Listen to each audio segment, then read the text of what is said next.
This is a privilege for me to introduce Gordon and Kathleen Stringer, the parents of Rowan Stringer. It's about 5 years now since Rowan died. She died the day before Mother's Day or on Mother's Day. And she died from completely preventable injury. These parents are probably the bravest and most publicly oriented parents that you can imagine. Following her death, they donated her organs. She had wished this, and this was carried through by her parents. Since then, they have participated in a campaign to increase education and awareness regarding concussions. The coroner's inquest into Rowan's death occurred in May 2015. She had died in May 2013. And during that interval between her death and the inquest, it was really a question of why this youngster died. It just was not apparent from the information that was available. And so many individuals encouraged our coroner's system.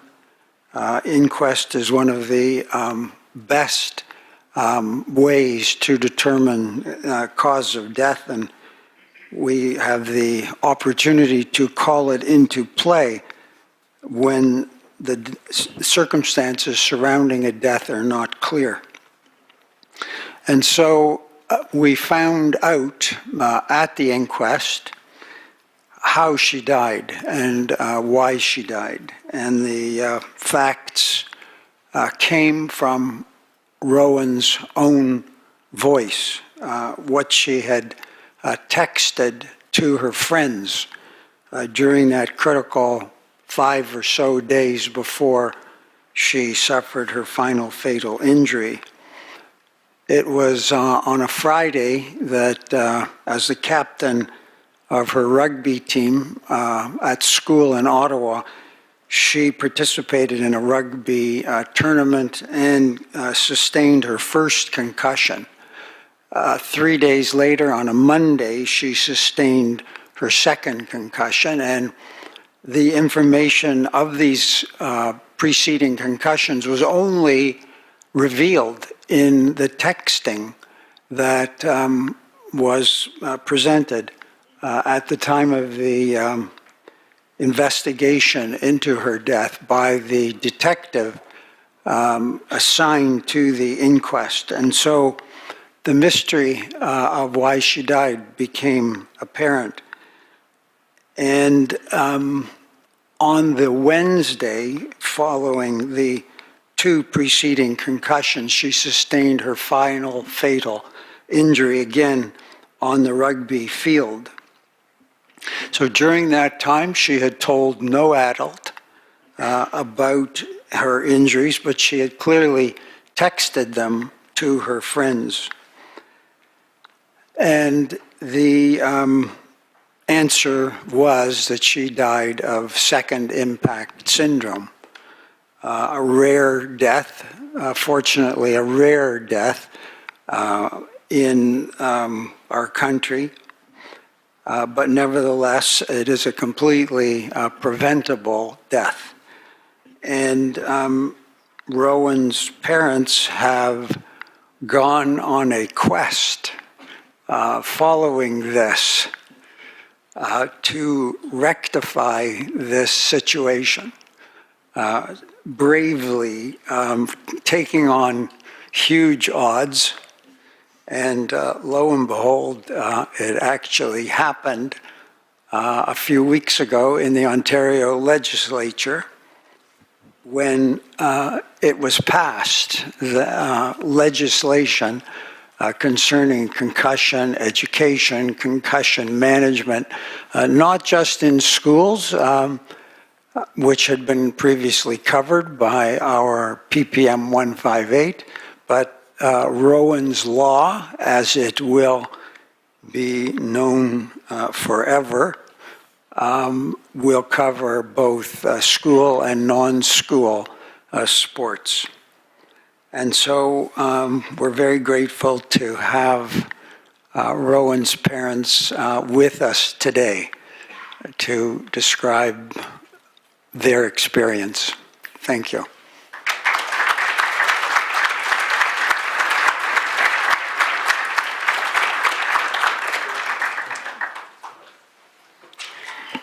Thank you very much, Charles. It's really a pleasure to be here and speak to all the people that are very interested and concerned about concussion that's going on right now in our country, not just our province. So Rowan's story starts June 25th, 1995, when she came screaming and yelling and kicking into the world. It became evident at a young age that we had to put this child in as many sports and activities as possible to get her away from us. She was talkative, she was energetic, never a dull moment. At a very young age, it was evident that she loved children and babies. For her 3rd birthday, she got a doll who she named Michaela. And Michaela has been on the Maid of the Mist in Niagara Falls. She's been to the apple orchard, and she's been everywhere in between. She was so excited when she became old enough to start babysitting because that was her dream come true. When she was in high school, they had an opportunity in grade 11 to do co-op, and she chose the Children's Hospital. Before she died, it was her dream to become a pediatric nurse. Her goal was always to help children. She had even planned a trip with a friend to Africa to help the children there because after school she would watch those commercials and cry every time she watched them. I don't know how she kept watching them, but she was just a real people person and loved children.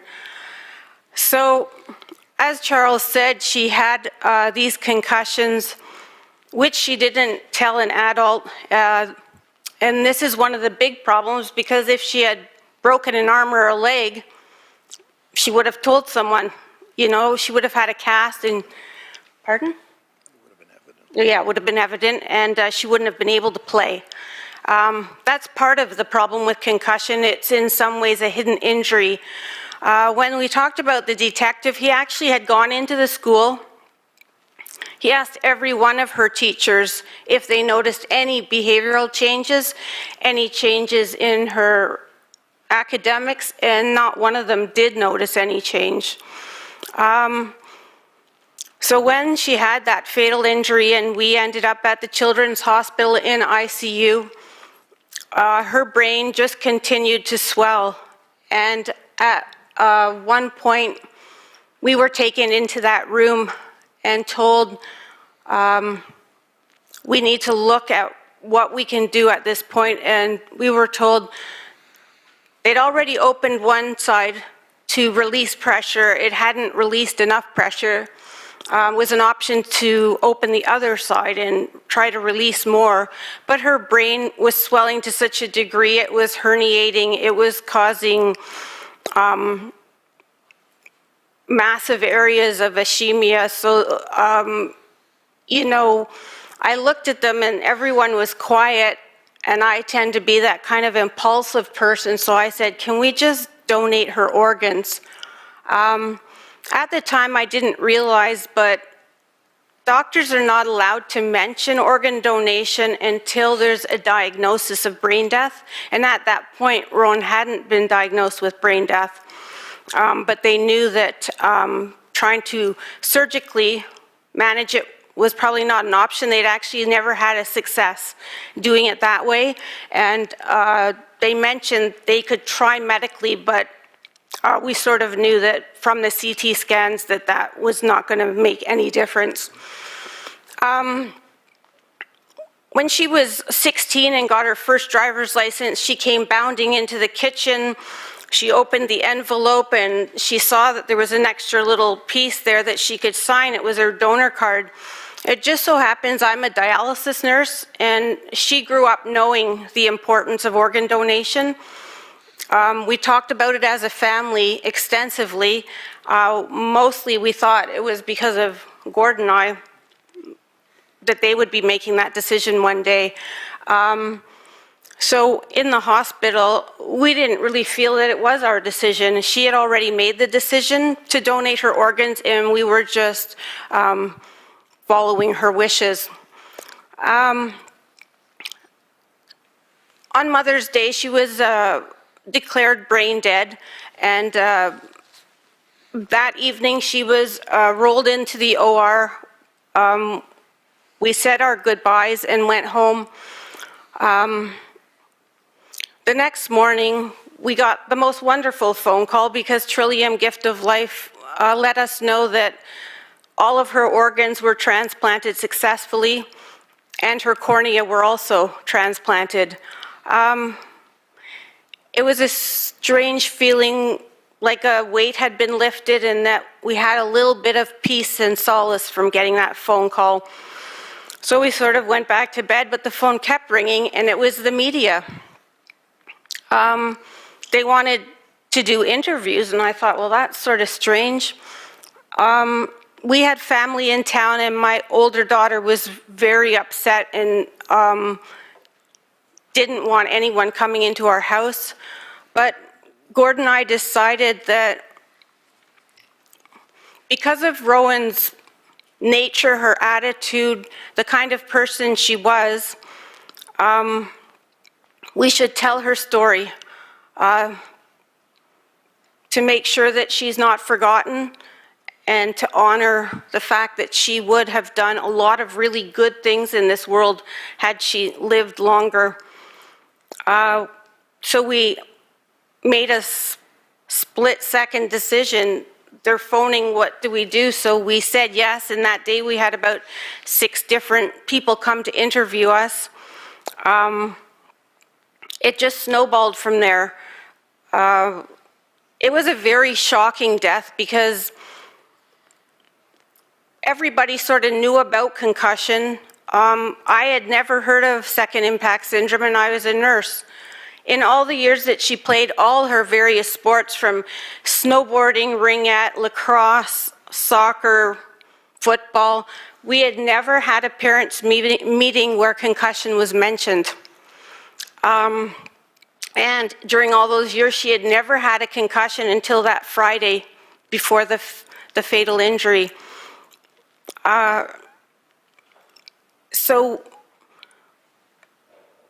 like I said, because it just snowballed and, we started getting people asking us to come and speak, and people wanted to learn more and know more.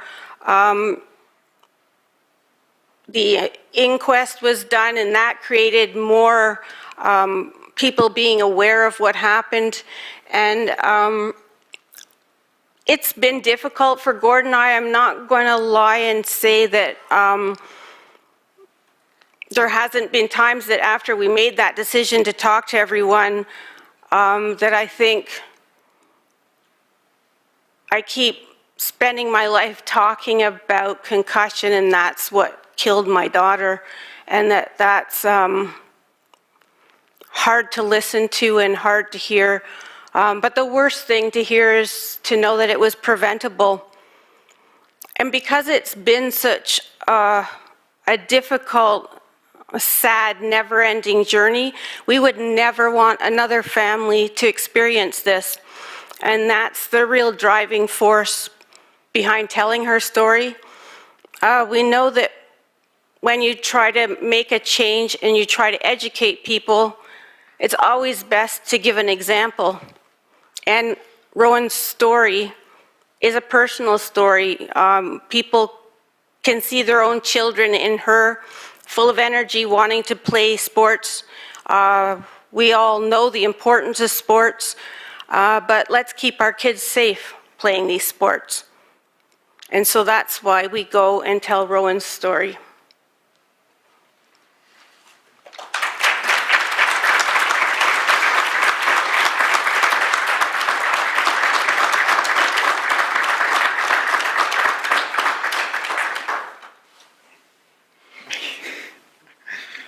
Kathleen took the tough part today. I get to speak about what's happened since then, and today marks exactly 5 years.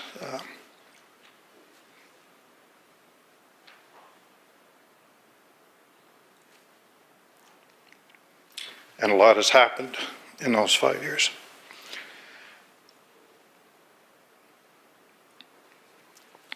Excuse me.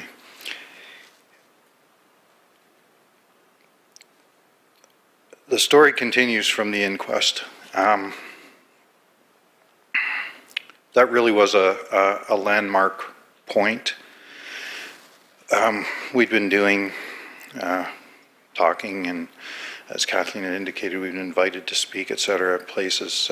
We've been advocating for organ donation and the benefit that we saw from the donor family perspective.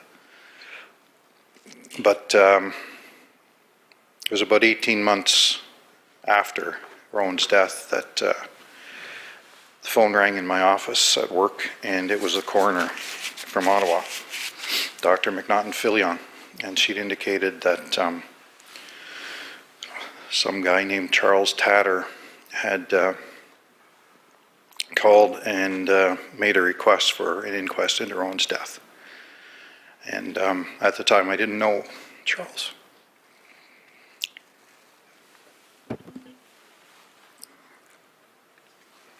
I've certainly got to know him well since.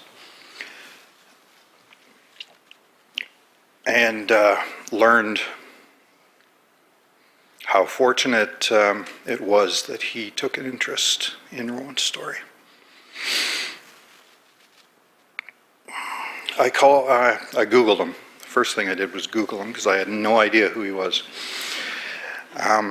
So I Googled him, and I was gobsmacked, basically. It was like, wow. This guy is the who's who of Canadian concussion research. This is the guy. So what does he want? So I called him. And the way I describe it is I fully expected this guy, with all of his credentials and all of his history, was going to be an extremely busy fellow. And when I called, I got an answering. His secretary or somebody picked up the phone, and of course he wasn't there. He was busy. I left him my name and my number, and I sat back to wait. And I fully expected I was going to wait until this gentleman had time out of his busy schedule to call me back.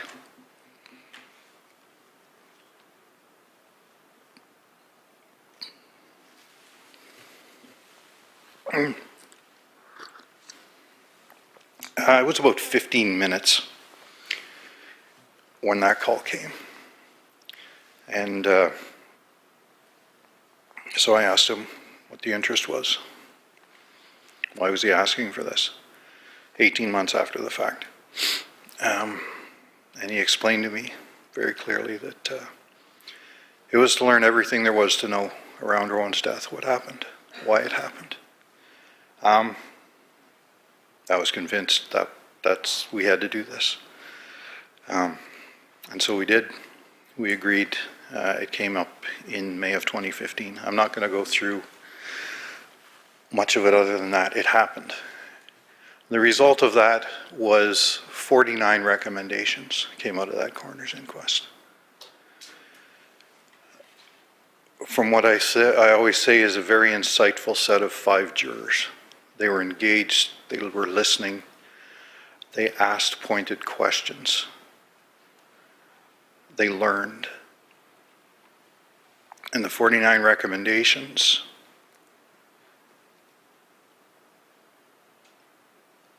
they needed to be looked at. They needed to be followed. The media who followed our story and from the beginning, they were there through the inquest, and at the end we walked out with our 49 recommendations and they asked, so now what? And I was a bit dumbfounded again because I thought, well, it's a coroner's inquest, here's 49 recommendations, there they are, somebody's going to do something with them. Well, no, they're not necessarily going to do anything with them. So we went through the process, approached my MPP, how do we get it done? Fast forward to about a year and a half later, what we call the first Rowan's Law, although it wasn't officially called Rowan's Law at that point, established the advisory committee to the government. Charles was on that committee. Myself, a lot of other much more knowledgeable and learned people than myself there, tasked with providing the government with advice on how best to implement those 49 recommendations. Report was issued last fall, and much to my delight, the government acted very quickly. This bill had all party support. There wasn't resistance in the legislature. They moved it forward quickly. We had first reading in December of last year for Rowan's Law, and it was on the books by March of this year. The law is only one of the jury recommendations, and that's what we have to keep in mind. It's important. It's a very important part of the recommendations because it establishes required education for athletes, parents, coaches, sports organizations. They're going to have to read and indicate that they understand and will abide by the concussion education that's given to their kids, to themselves, to the administrators. It's going to require sports organizations to have a code of conduct around aggressive play that could result in aggravating concussions. It's going to require sports organizations and educational institutes to have removal from play criteria and protocols in place that people must abide by. And it's going to require establishment of return to learn and return to play protocols that are consistent across the province. What the law doesn't speak to, but there are other very important recommendations that will be, and the government has committed on an annual basis to update on their progress to implementing all 49 of the recommendations. So there will be changes in the education curriculum to include brain health concussion education in the school curriculum. Gaps in the medical field were identified. We've heard today and yesterday from presenters.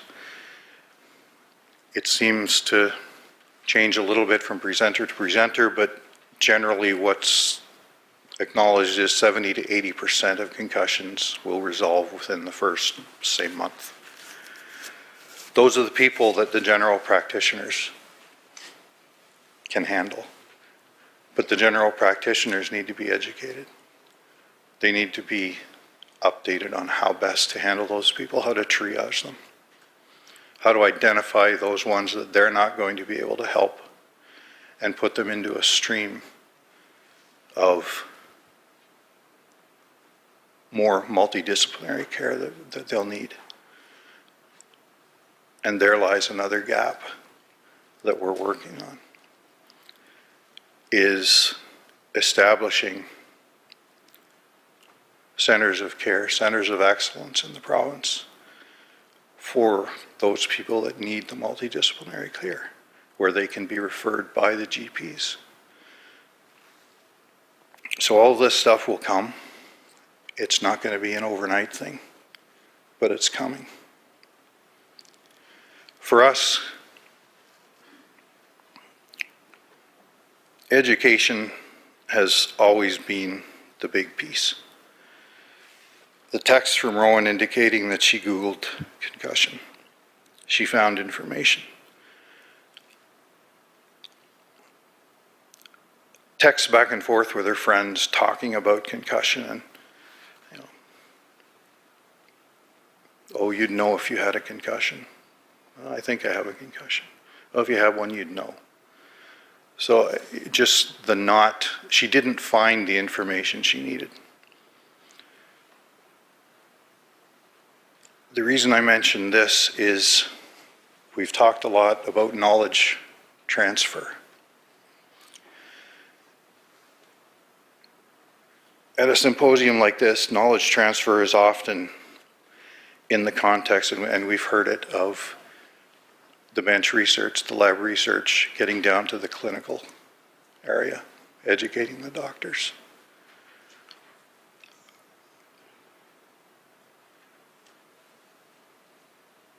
But my feeling is that's right, that's correct, we have to do that. But the knowledge transfer also has to go down to the parents, the kids.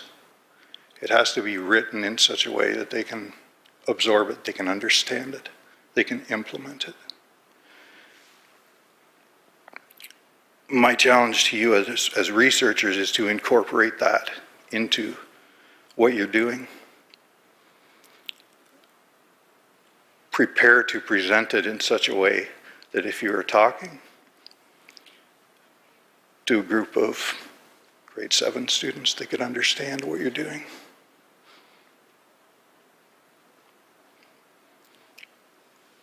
Explaining it to the doctors and having them implement it is great.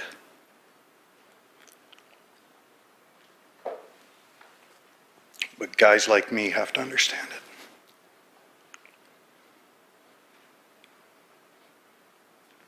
So keep doing what you're doing. Every time I come to these things, I learn so much.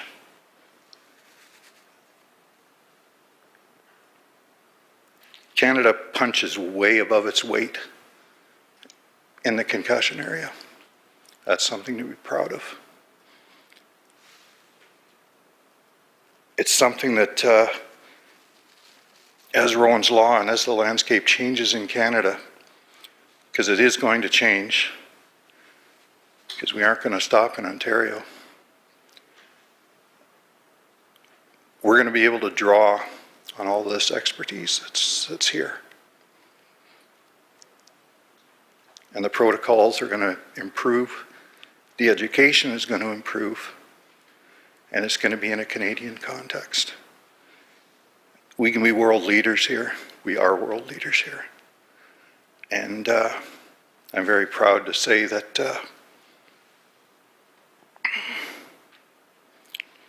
that in Canada, we're well on our way to becoming the gold standard in not only concussion education, concussion awareness, but treatment, management, research. Keep doing what you're doing. We're going to keep doing what we're doing.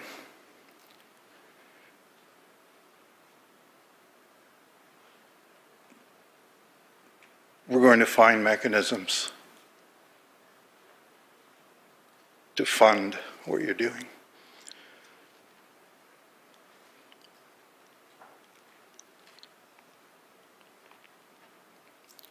And we're going to get there.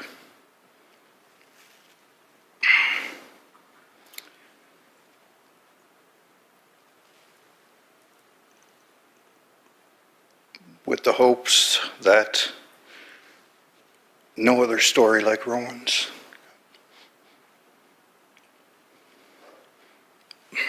happens again. Thank you.